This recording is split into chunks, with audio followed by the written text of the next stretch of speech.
আসসালামু আলাইকুম। দেশ ও দেশের বাইরে থেকে যারা আমাদের মাছের ভিডিওটি দেখছেন, সবাইকে জানাই অসংখ্য ধন্যবাদ। দেখেন আজকে একটি নতুন মাছের ভিডিও নিয়ে আপনাদের সামনে হাজির হলাম। 2026 সালের ভিডিও মাছ।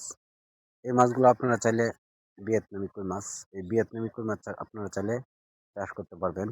তো আপনারা এখন ভিয়েতনামি কই মাছ এবং রেনু, পোনা দুটোই এভেলেবেল আছে আমাদের কাছে স্টকে।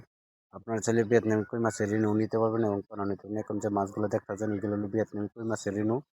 দেখেন খুব সুন্দর দেখা যাচ্ছে, একদম ক্লিয়ার দেখা যাচ্ছে কই মাছের রেনুগুলা।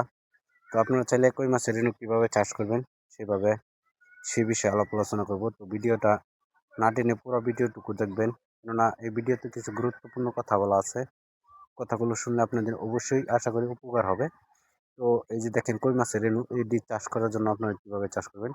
এটি চাষ করতে হলে আপনাদেরকে সর্বপ্রথমে একটা ভালো একটা পুকুর নির্বাচন করতে হবে, যে পুকুরে রোদ্দুর লাগে এবং যে পুকুরে কোনো পাতা আবর্জনা নাই, সেরকম একটা পুকুর নির্বাচন করতে হবে। নির্বাচন করে পুকুরটা ছেঁচে তারপরে পুকুরটা প্রস্তুতি করতে হবে। পুকুরটা প্রস্তুতি করে তারপরে অল্প কিছু পরিমাণে চুনা এবং লাল সার দিয়া তারপর পুকুরটাতে পানি ঢোকাইবেন। পানি ঢোকানোর পরে তারপর আপনার একটা সমিতন দিয়ে তারপর আপনার মাছ ছাড়লে অবশ্যই আশা করি মাছের রেজাল্ট ভালো পাবেন। তো এভাবে যদি আপনার পুকুর প্রস্তুত করে আপনারা মাছ ছাড়তে পারেন, তো ভালো একটা রেজাল্টের আশা করা যাবে। তো এই যে এখন যে দেখতেছেন কই মাছ, ভিয়েতনামি কই মাছের পোনা, এই পোনাগুলো আপনারা কিভাবে চাষ করেন। এই পোনাগুলো আপনারা যদি চাষ করেন তাহলে অবশ্যই একটা পুকুর ভালো নির্বাচন করে, আপনার পুকুরে যদি কোনো মাছ না থাকে তাহলে সেরকম একটা পুকুর নির্বাচন করবেন যে পুকুরে কোনো অন্যান্য কোনো মাছ না থাকে।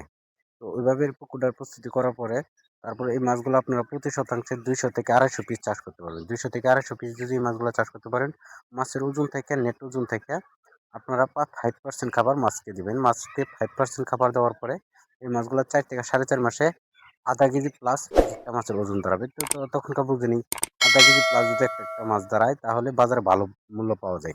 তো আজকে এই পর্যন্ত। আল্লাহ